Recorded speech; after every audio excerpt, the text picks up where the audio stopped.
Isang magandang araw mga kaibigan! Narito na naman po si Shenshen TV na magbabahagi sa inyo tungkol sa kwento ng pag-ibig. Pero kung bago ka pa lamang sa aking YouTube channel, paki-like lang po ng ating video, paki-click na rin ang subscribe button at ganon din ang bell icon para lagi kayong updated sa mga paparating ko pang mga uploads. Chapter 4. Unti-unti na ring binalikan ng malay si Ivy. Okay ka na? May pag-aalalang tanong ni Frankie nang dumilat siya. Napatitig siya sa gwapong mukha nito. Anong nangyari? Nagwala ang kabayo mo. Munti ka nang ihulog. Buti na lang at nahabol ko. Ipinikit ni Ivy ang mga mata. Pilit na inaalala ang nangyari. Oo nga pala. Bumilis ang takbo ni Boltaw dahil sa malakas niyang paghagupit dito. At sa huli, naramdaman niya na hindi na niya ito kayang kontrolin. At sa takot, hindi na niya alam kung ano pa ang sumunod na nangyari. Okay ka na ba? Masuyong tanong ni Frankie na bahagya pang hinaplos ang pisngi niya. Okay na ako. Hindi niya napigilan ang mapapitlag.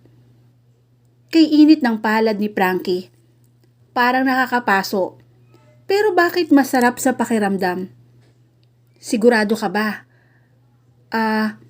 Ikukuha kita ng tubig. Huwag mo kong iiwan. Napakapit siya sa kamay nito. Napasulyap si Frankie sa kamay niya na nakahawak dito.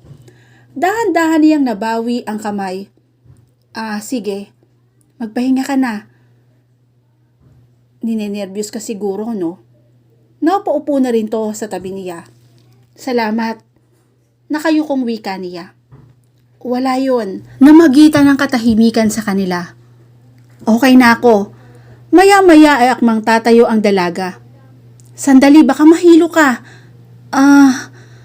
Bahagyangang bumuway ang kanyang tayo dahil sa biglang salakay ng hilo. Oops! Mabuti at maagap na nasalo ng binata ang bumigay niyang katawan. Frankie, bahagya siyang napalunok nang mapadiin sa malapad nitong dibdib. Wala sa loob na napatingala siya sa mga mata nito. Senyorita, huwag ka munang kumilos. Halos paanas lang na wika nito nang salubungin ang titig niya. Baka mahilo ka uli. Maupo ka muna. Hinawakan nito ang braso ng dalaga para alalayang bumalik sa pagkakaupo. Sige. Nanlalambot nga ang... Ivy? Ha? Napalingon siya sa hangos na parating na sakay na isa pang kabayo. Ramil? Anong nangyari? Halos patalunan na bumaba ng kabayo ang lalaki. Pagdaka ay masama ang tingin kay Frankie. Teka, inaano ka ng lalaking yan? Sa kaakmang dadaluhugi ng binata. Teka, anong inaano ko? Mabuti na lang at agad siyang nakaharang. Wala siyang ginagawa sa akin, ano? Siya nga ang tumulong sa akin Halos pabulyaw niyang wika. Dahil naangasan agad siya sa dating ng salita nito. Ganun ba? Pero matalim pa rin ang tingin ni Ramil kay Frankie. Oo, siya ang humabol sa kabayo ko. At nilundag niya ito para mapigilan ang renda. Pero bakit yakap ka niya ngayon? Ano ka ba? Hindi niya ako yakap. Inaalalayan lang niya akong maupo dahil bigla akong nahilo. Ganun ba? Bumaba uli ang tinig nito. Ano ka ba? Tumutulong lang yung tao. Kung ano-ano nang iniisip mo Paasik na wika ni Ivy na lalong naiirita sa presensya ng makulit na manliligaw. Pasensya na. Bahagya na lang itong napayuko. Huwag ka sa akin humingi ng pasensya, no? Sa kanya ka humingi ng pasensya dahil kanina mo pa siya pinagbibintangan. Ha? Nanlaki ang mga mata ni Ramil. You heard me right, Ramil. Humingi ka ng paumanhin sa kanya dahil alam ko, gusto mo siyang sugurin ng suntok kanina, hindi ba? Okay lang ho, senyorito. Biglang sumambat si Frankie. Wala ho sa akin yon. Pagkunwan ay napasulyap ang binata sa mga palapit na trabahador ng asyenda na sumunod din sa kakahuyan. Nabigla lang siguro si Sir dahil sa pag-aalala sa inyo. Pero, sige ho. Nariyan na pala ang mga kasamahan ko. Pagkunwan ay humakbang na si Frankie pasalubong kay Nelo. Ano nangyari kay senyorita? Tanong ng mga nakasalubong na tauhan. Okay na siya. Dumiretso si Frankie kay Nelo. Anong nangyari? Salubong ni Nelo. Okay na siya. Halika na. Baka makainitan ako ng Ramil na yun eh. Pabulong na wika ni Frankie na hindi nag-abalang lumingon. Habang mga tauhan ng asyenda ay isa-isang lumapit kay Ivy at nangamusta. Okay na ako. Salamat kay Frankie. Nakangiti niyang tugon sa mga ito. Buti na lang at hindi siya nasaktan. Saka pairap niyang sinulyapan si Ramil na napapakamot na lamang sa ulo. Hay, salamat. Ivy, halika na. Iaangkas na kita sa kabayo ko. Pero humihirit pa rin si Ramil. Hindi na. Kay Volta na lamang uli ako sasakay. Tinungo na niya ang kanyang kabayo at nakatayo sa di kalayuan. Teka, baka mag-alboruto uli yan. Hindi. Nagulat lang siya kanina sa lakas ng palo ko. Saka agad na siyang sumakay sa kabayo. Maraming salamat sa inyong lahat. Maaari na kayong bumalik sa trabaho ninyo. Saka hinaplit na uli niya ang renda ng kabayo. Napakamot na lamang sa ulo si Ramil habang nakasunod ng tingin sa nililigawan. Shit, hiniya na naman ako ng babaeng yun. At gusto pang humingi ako ng paumanhin sa tauhan niyang nahampas lupa at nagpapakabayani. Sino ba yun? Isang bagong tauhan ng asyenda? Leche. Bakit? Dahil magandang lalaki ang mokong na yon at matikas ang tindig? Dahil matapang ito at nagawang habulin at pigilan ang nagwawalang kabayo. Leche silang dalawa. Sa kagigil na sumakay sa kabayo nito si Ramil at inis pa ring nilisan ang kakahuyan. Ang yabang talaga ng impaktong yun ano? Bulungan ang mga trabahador habang hatid ng tanaw ang palayong lalaki. Sinabi mo pa. Pero panis siya sa pinsan ni Nelo ha? Naunahan siya sa pagliligtas sa kanyang prinsesa. Kaya siguro mukhang nag-aalburuto. Tawanan ng iba pa habang pabalik sa kani-kanilang trabaho. Talaga? Gusto ni Senyorita Ivy na humingi ng sorry sa'yo ang Ramil na yon dahil munti ka nang suguri ng suntok. Oo, nag-aalala nga ako na baka lalong magalit kapag nagpumilit si Ivy na humingi sa akin ng paumanhin ang mayabang na yun eh. Buti at dumating kayo. Nagkaroon ako ng dahilan na lumayo sa kanila. Nako, hindi niya napilit ang Ramil na yon na humingi ng sorry sa'yo. Tiyak na galit sa'yo ang mokong na yon. Napansin ko nga kanina na matalim at palalim ang tingin niya sa'yo Kaya pala, may ganong pangyayari. Ano sa palagay mo? Magkakaroon kaya tayo ng problema sa isang yon? Sigurado. Kaya sa mga susunod na araw na magkakasangga kayo ng landas, hindi naman imposible yun Dahil palagi siyang nagpupunta sa bahay ni na senyorita. Dahil pinapasyalan ang inuupahan nilang warehouse. Kailangang umiwas ka sa kanya. Tiyakin mo na hindi siya makakalapit sa'yo. Kaya, ikaw na ang lumayo. Kilala ko si Ramil. Loko talaga yun. Mahilig talaga sa gulo. Sige, mag-iingat na lang ako sa kanya. Iiwas na lang ako. Tiyakin mo na kapag hindi sinasadyang nagsanga ang landas nyo, huwag kang magpapakita na palaban ka. Alisto yun. Maduda sa mga taong naglalabas-pasok sa bayang ito. Partikular sa baryo namin. At syempre pa, sa maluwang na solar ni na Mayor San Jose, dahil doon nga sila umuupa sa warehouse nila, IB. Hayaan mo, sisiguruhin kong hindi ako makikita ng mokong na yon. Dapat lang. Pero pare, ang lakas ng dating mo kanina Ang tapang mo raw, sabi ng mga kababaihan.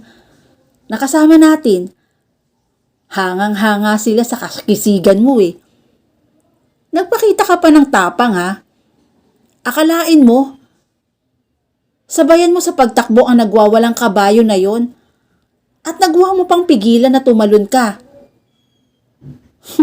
Wow! Ibang klase. Ang galing mo talaga. Shh! Huwag ka nang magulo. At baka may magtaka pa kung paano ko nagawa yun. Basta kapag may nagtanong sa'yo kung paano ko nagawa yun, sabihin mo na lamang na dati ako nagtatrabaho sa isang rancho. Kaya alam ko kung paano sumiheto na nagwawalang kabayo. Oo, alam ko na yun. Pero may isa pa akong tanong. Ano yun? Nakita ko ha.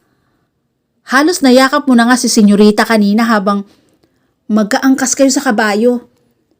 Masarap ba siyang yakapin? Mabango ba? Loko-loko. Tigilan mo na nga yan. Huwag mong pag-iisipan ng masama si Ivy ha.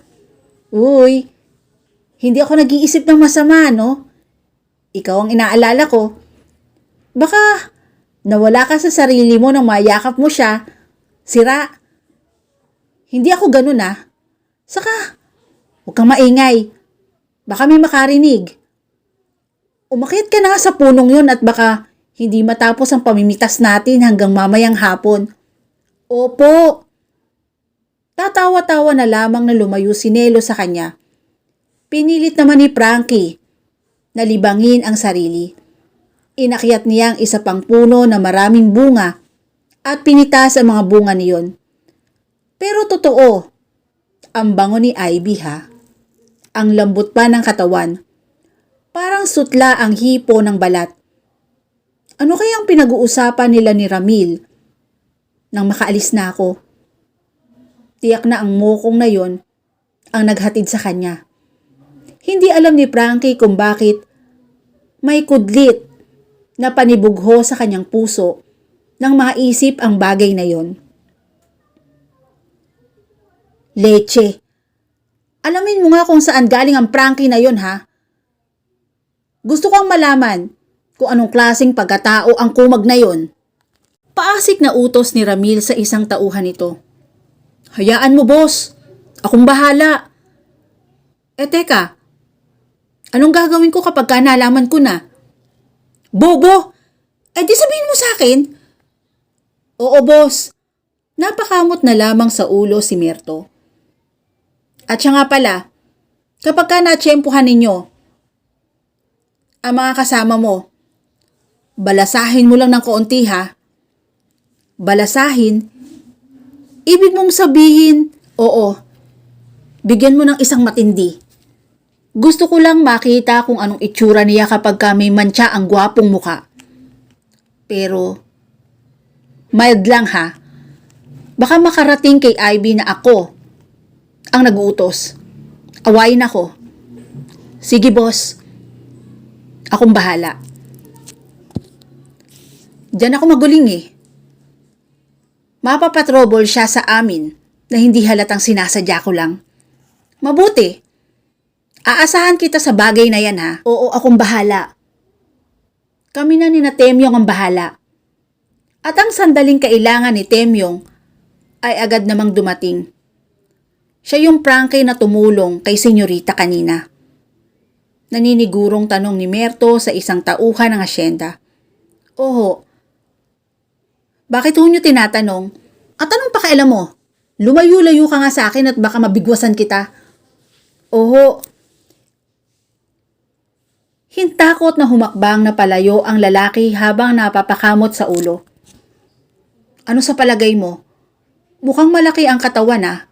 Bulong ni Mento kay Temyong. Oo nga eh.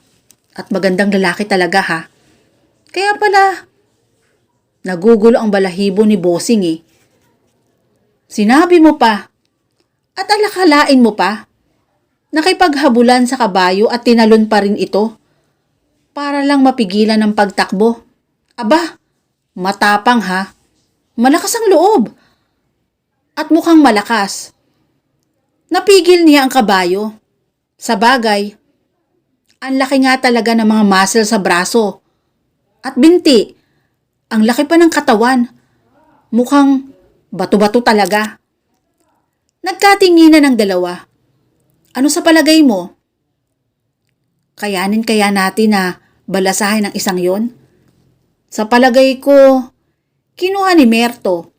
Sa bewang ang nakasukbit na 45. Kailangan natin to kapag ka umalma. Wag! Ano ka ba? Hindi mo ba naiintindihan ang bili ni Bossing? Huwag matindi dahil baka makarating kay Ivy. Tapos gagamitin mo ang baril? Hindi naman natin gagamitin agad. Kumbaga, kapag ka nagkagipitan lang. Halimbawa kapag ka lumaban at hindi natin kaya. Napaisip si Temyong. Sa bagay nga ano? Sige, subukan natin. Ano? Dating gawi? Sige. Humakbang na ang dalawa palapit sa lugar ni Nelo at Frankie.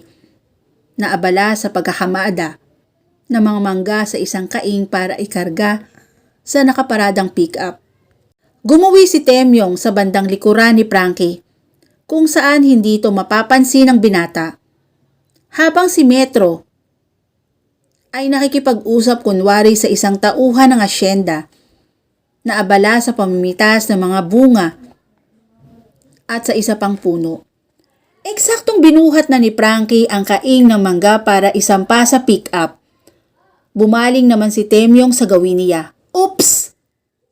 Nabangga ni Frankie ang lalaki. At sa lakas ng pagkahabangga niya, nawalan siya ng panimbang sa pasanakaing at tumapong lahat dito. Leche! Ano ka ba? Hindi ka ba tumitingin sa dinaraanan mo? Pagdakay asik na tanong nito. Pasensya na ho. Hindi ko ho kayo napansin eh. Anong pasensya? Hindi mo ba nakitang... Ayan! Nadumihan tuloy ang damit ko. Tignan mo nga. Nalagyan tuloy ng dagta. Pasensya na ho talaga.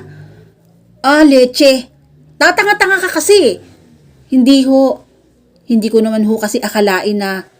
Aba! Sumasagot ka pa? Sabay hawak nito sa kuwelyo ng polo ni Frankie. At dito na po nagtatapos ang chapter 4 ng aking kwento. Muli po, samahan niyo po akong muli sa susunod pang mga kwento.